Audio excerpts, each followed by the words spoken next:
한국어 단어 조성 원리를 통한 한글 문해력 강좌 한자 공부 요강도 255번째 시간인데요. 오늘 첫 번째 한자는 알리다, 고하다 라는 의미의 고자가 되겠습니다. 알리다, 고하다 라는 의미의 고자가 되겠습니다. 하나, 둘, 셋, 넷, 다섯, 여섯, 일곱 해서 총 7획에 해당하는 한자가 되겠습니다. 알리다, 고하다 라는 의미의 고자가 되겠습니다. 고하다 또는 고지하다 라는 말은 상대방한테 어떤 내용을 알리다 라는 뜻을 가지고 있습니다.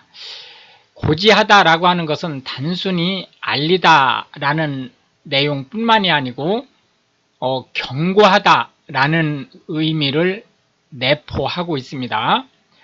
보고하다 라고 하는 것은 일의 진행 상황을 상사에게 알리다 라는 뜻을 가지고 있습니다.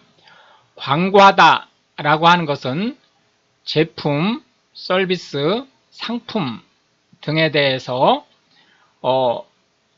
판매, 촉진을 목적으로 널리 알리다 라는 뜻을 가지고 있습니다. 실제 광고는 현대 한국어에서는 광고라는 본연의 뜻 이외에 PR, 즉 홍보라는 의미로 쓰일 수 있습니다. 원래는 다른 말입니다. 홍보는 기업 또는 제품이나 서비스의 이미지를 제고하는 어떤 액션을 얘기하지만 광고라는 말을 홍보라는 말로 함께 쓰기도 하니까요. 그거는 참고하시기 바랍니다. 신고하다 라고 하는 것은 어떤 조건에 부합한 내용에 대해서 국가기관에 알리다 라는 의미를 가지고 있습니다.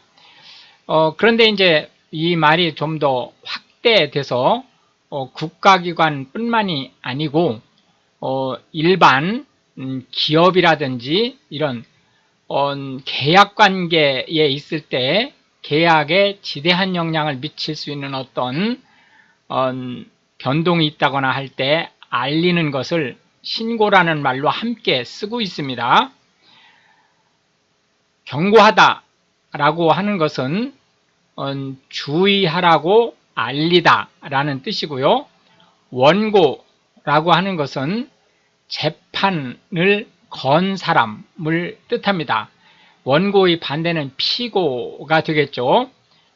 통상 형사재판에서의 원고는 국가가 되고요. 국가를 대신해서 한국에서는 검찰이 원고가 됩니다. 충고라고 하는 것은 원래 충고는 남의 잘못을 따끔하게 가르치는 것을 얘기하는데요.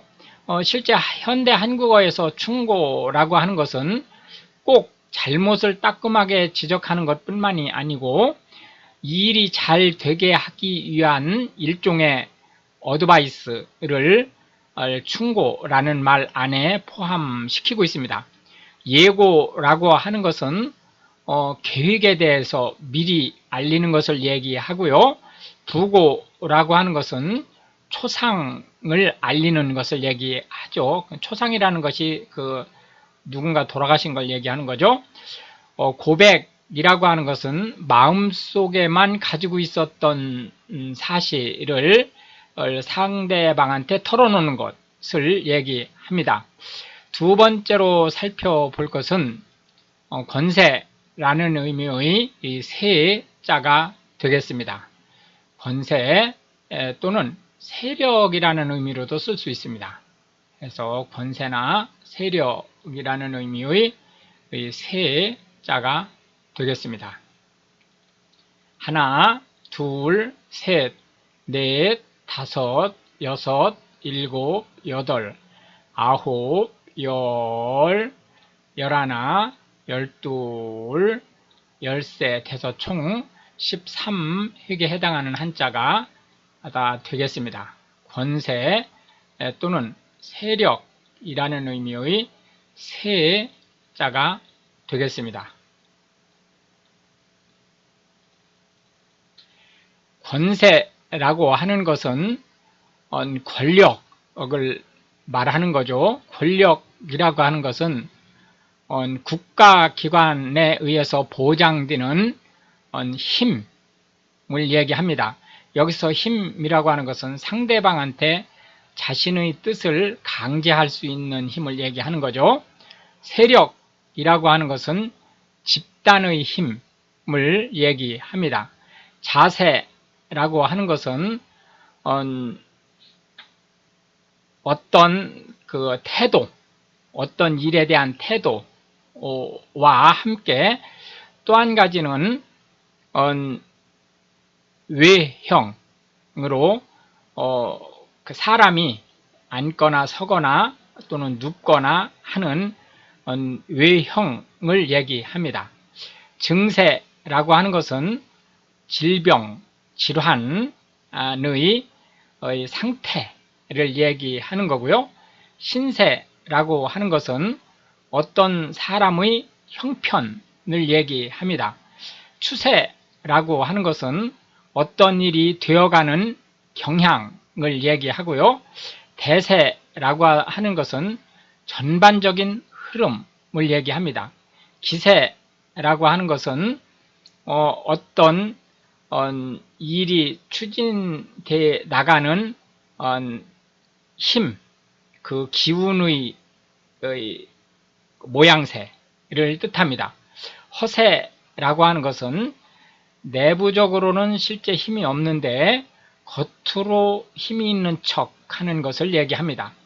위세라고 하는 것은 상대방한테 내 뜻을 강압할 수 있는 힘을 얘기합니다.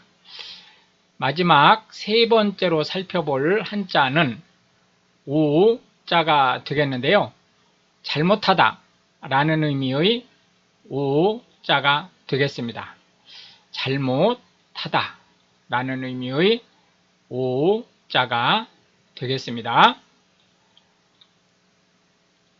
하나, 둘, 셋, 넷, 다섯, 여섯, 일곱, 여덟, 아홉, 열, 열하나, 열둘, 열셋, 열넷 해서 총 14획에 해당하는 한자가 되겠습니다. 무엇인가 잘못을 저지르다 라는 의미의 오자가 되겠습니다. 오해라고 하는 것은 남의 뜻, 여기서 남의 뜻이라고 하는 것은 말로 하는 것일 수도 있고 행동으로 보일 수도 있고 글로 나타낼 수도 있죠. 이것을 잘못 해석한 겁니다. 오류라고 하는 것은 잘못이라는 의미고요. 잘못하는 것 또는 그 잘못된 결과 이런 것을 오류라고 얘기를 하고, 과오는 큰 오류를 뜻합니다. 그래서 과오는 사실상 상대방한테 피해를 끼칠 수 있는 오류를 얘기하는 거죠. 오진이라고 하는 것은 의사가 질환의 진단을 잘못한 것을 얘기하는 거고요. 착오라고 하는 것은 잘못 판단하거나 잘못하는 것 또는 그 잘못된 결과를 얘기합니다. 시행착오라고 하는 것은 어떤 일에 대한 정규적인 방법이 결정되지 않았을 때 이런 방법 저런 방법을 시도하면서 잘못을 범하는 것을 얘기합니다. 이럴 때의 시행착오는 일반적으로 과오라고 아무리 커도 잘못된 결과가 아무리 커도 과오라는 말을 쓰지 않습니다. 오판이라고 하는 것은 재판을 잘못하거나 또는 심판, 경기에서의 심판을 잘못하는 것을 얘기하는 거죠. 그러니까 판단을 잘못하다라는 뜻입니다. 오기라고 하는 것은 기록을 잘못하는 것을 얘기하는 거고요. 오인이라고 하는 것은 상대방을 잘못 파악한 겁니다. 그래서 이제 일종의 그 판단 착오, 상대방에 대한 판단 착오를 하는 것을 얘기하고요. 오차라고 하는 것은 측정치와 실제 사이의 격차를 얘기합니다. 이렇게 해서 이제 오늘도 우리는 3개의 한자와 각 한자에 대해서 현대 한국어에서 쓰이고 있는 10개씩의 단어를 살펴보았는데요. 이것이 현대 한글 문해력 향상에 도움이 되고, 특히 외국인으로서 한국어를 배우시는 분들한테 한국어 단어가 어떤 식으로 해서 만들어지고 또 어떻게 확대 적용될 수 있는지에 대한 폭넓은 이해를 전달해 드릴 수 있게 되기를 바라겠습니다. 시청해 주셔서 감사하고 우크라이나를 기도해 주시면 더욱 감사하겠습니다.